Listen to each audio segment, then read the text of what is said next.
Here's a law-based fact that if you can hear it, it will serve you in every conversation that you have with yourself in your deliberate creation forevermore. The more general you are when you approach a topic where you know you have clogged pipes, the better off you'll be. Now think about what that means. If you don't have any clogged pipes, if you're thinking about something wanted, then the more specific you are, the faster the momentum and the better it is, because you're carving out a path of least resistance to something. But when you're thinking about something unwanted and adding to what you do not want, then the less specific you are, the better off you'll be. Does that make sense to you? So, you start. What's the goal here? To find the first pure thought about abundance. A pure thought about abundance. So just reach for a pure thought about abundance, which means try not to have it have any relationship to you. If you're not feeling abundant, then be good to leave you out of the equation for just a little bit. So let's just talk purely about the idea of abundance. All right. I would like the idea of abundance to make me feel free. Now, you don't feel free with the idea of abundance yet. So you just said something you don't mean. And this is something, now friends, we said we're going to really be fine-tuning here. So hear this statement. When you say something you don't mean, law of attraction, here's what you do mean. Ooh. So you poked at it with a stick and didn't get the results that you wanted. See what we're getting at? So let's, rather than talking about abundance and money, let's talk about abundance. Abundance of clarity, abundance of sunshine, abundance of ocean. Are those easier for you to feel abundance about? Definitely. All right. So with the idea of fewer clogged pipes and just more free-flowing thought, lots of sun abundance, isn't there? I never wake up and wonder, well, wait. Esther couldn't find the ocean for 3 days last week. So that statement was not exactly accurate. Whether I can see the sun or not, I know it's out there. Whether I can see it clearly or not, I know it's there. That statement feels pretty good, doesn't it? I know it's there. I really never worry about the sun not being there. There are aspects of well-being and abundance that I just take for granted. My belief is never challenged about it. I just know that there is abundance around me. Yeah. So I accept that from the unseen, abundance flows to me in this form. And so it is logical to me that from the unseen, that all nature of abundance will flow to me. And that in the same way that I can be in a vibrational place of just allowing that to happen, I can be in a vibrational place of allowing more abundance on more subjects to happen. Feel how free-flowing that is? In other words, no resistance. Those statements were easy to make and felt good as you make them.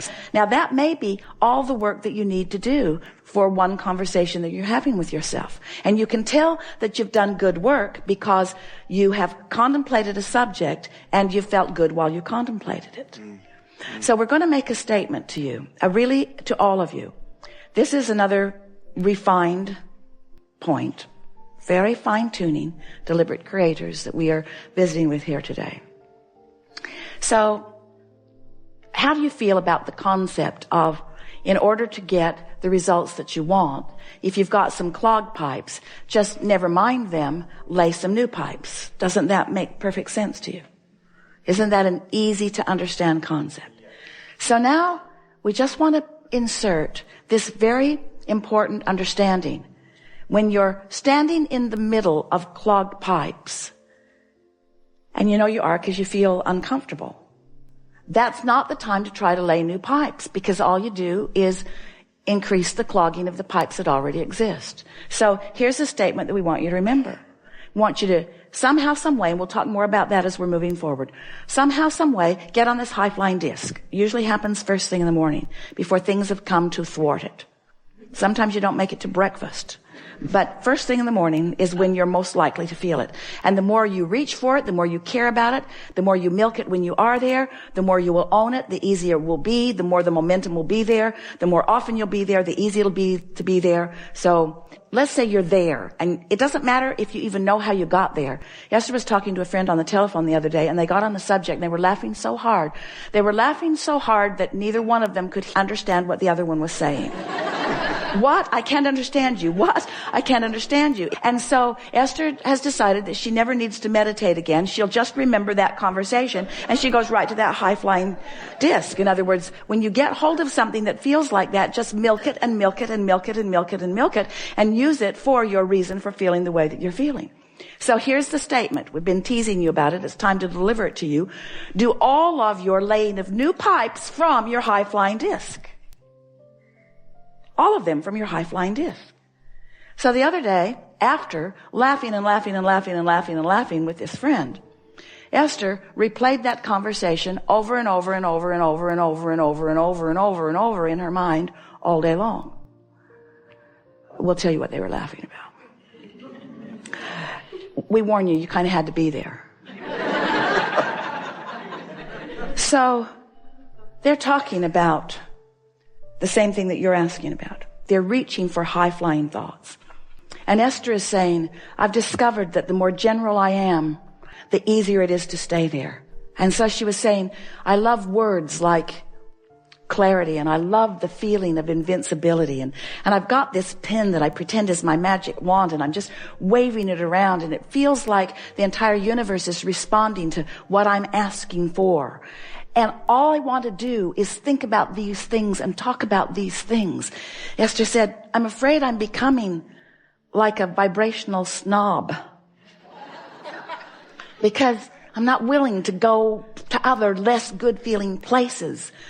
And her friend said, yeah, it's like others can't quite understand us. She said, it's like being in that room at the insane asylum.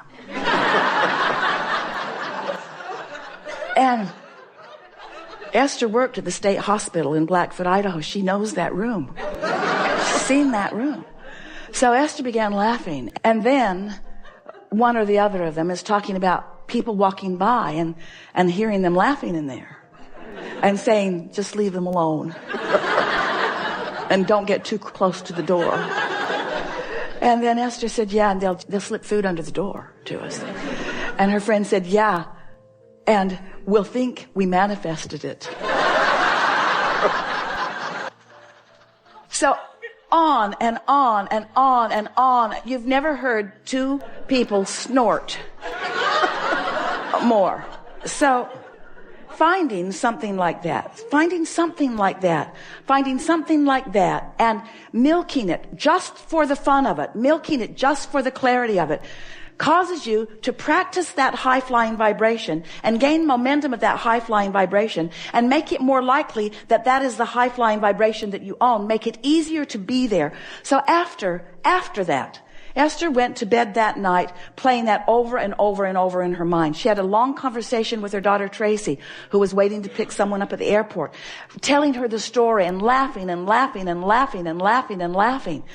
What fun it is to have conversations with those who, like you, don't mind being locked in that crazy room where you are not facing reality, where your undivided attention is upon whatever subject it is that makes you feel like that.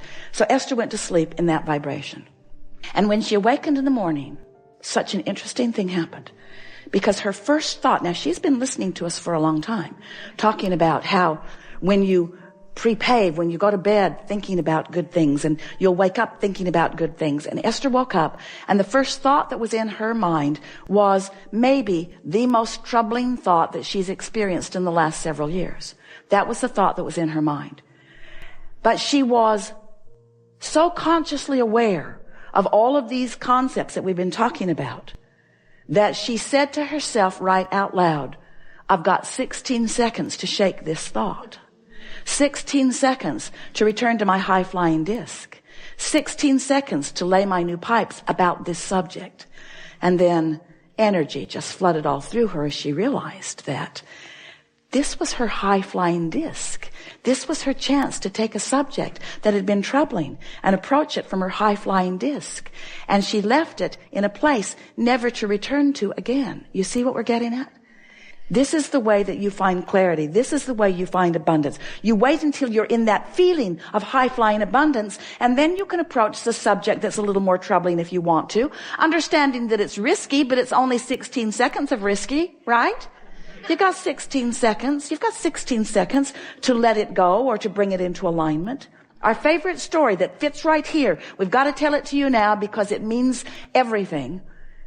Sometimes it's like you say to us, Abraham, I've jumped out of an airplane and I have no parachute. What do you suggest that I now do? And we say, hang on, it'll be over in a little while. Because there is a momentum that is happening that there is not any action that you're going to be able to offer that's going to make any difference. You understand that? So what we're saying to you is don't struggle, don't fret, don't effort, just crash and burn. It's all right. Because tomorrow you can get up and get on the high-flying disc. Tomorrow you can get up and get on the high-flying disc. Tomorrow you can get up and get on the high-flying disc. Tomorrow you can get up and get on the high-flying disc. And after a few days of tomorrow getting up and getting on the high-flying disc, one day Esther said to us, Abraham, I refuse to accept that I have to wait until tomorrow to get on the high-flying disc. I have tools that you've given me. I can get back up there anytime that I choose to get back up there. So what are we talking about? We're talking about your conscious awareness of your vibrational output. Yes? We're talking about your conscious awareness that you are vibrational beings. Yes? We're talking about your awareness that you can choose the vibration of your being in this moment, but that it takes a little practice. Yes? And some subjects have enough momentum going that it's going to take getting up tomorrow and getting up tomorrow and getting up tomorrow and getting up tomorrow and getting up tomorrow and getting up tomorrow and getting up tomorrow and getting up tomorrow. This could take a while. Getting up tomorrow and getting up tomorrow and getting up tomorrow. But if you get up on enough tomorrows and you reach for that high-flying disc and find it, then what happens next will be vivid evidence of how you're doing with your high-flying disc. We so want you to understand that in this day, evidence of what disc you're on is going to be all around you. Esther said the other day, the people around me are making me believe that I might be on the ornery disc. She resented them, but she had to accept she had rendezvoused there with them. You pick the disc, and you'll rendezvous with others who have picked the disc, you see. And sometimes, if you don't realize that you're on it till you're on it, there's enough momentum going that it's hard to get off of it.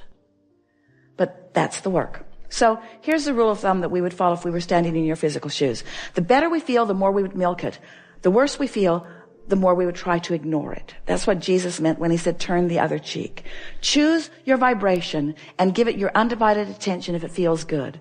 And give it as little attention as you can if it doesn't feel good. So Esther was thinking the other day about the words that we used, and she could feel the poignancy with which we were talking about those clogged pipes in her pond and how they were clogged from neglect. And Esther got this visual image of pipes that she's laid to all kinds of things, wanted and unwanted.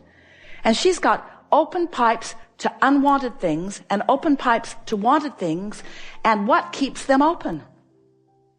Attention to them. Attention to them keeps them open. She's keeping the path of least resistance open to wanted and unwanted things, yes? But if she neglects them, they just clog up from neglect. So it's a new, even better application of this clogged pipe analogy. What paths of least resistance are you carving open every day?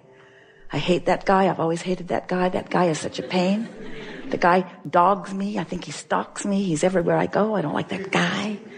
That person at work is everywhere I go, always in my face. Who's keeping the pipes open? That's what we want to ask you. You are. You're always the one who's keeping the pipes open. So if you look around any environment, whether it's the environment of your memory, whether it's the environment of your work, whether it's the environment of your family, whether it's the environment of the people that you are moving through the freeways with, whatever environment that you're moving around in, you are the one who's keeping the pathways open. You're the one that gets to decide. So be more specific if it's a pathway you want open, and be more general if it's one that you would like to just sort of stop. The more general you are, the less momentum there will be. Helpful? Yeah. Really good. Thank you. Yes, indeed.